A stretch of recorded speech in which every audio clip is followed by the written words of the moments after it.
Hello everyone, in this video I will show you how to allow new members to see older messages in WhatsApp correctly.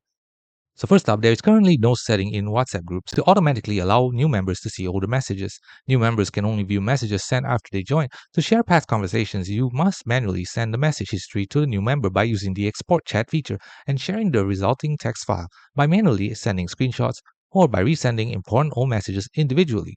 To manually share old messages with a newer member, number 1, export the chat. Open the WhatsApp group chat for which you want to export the history.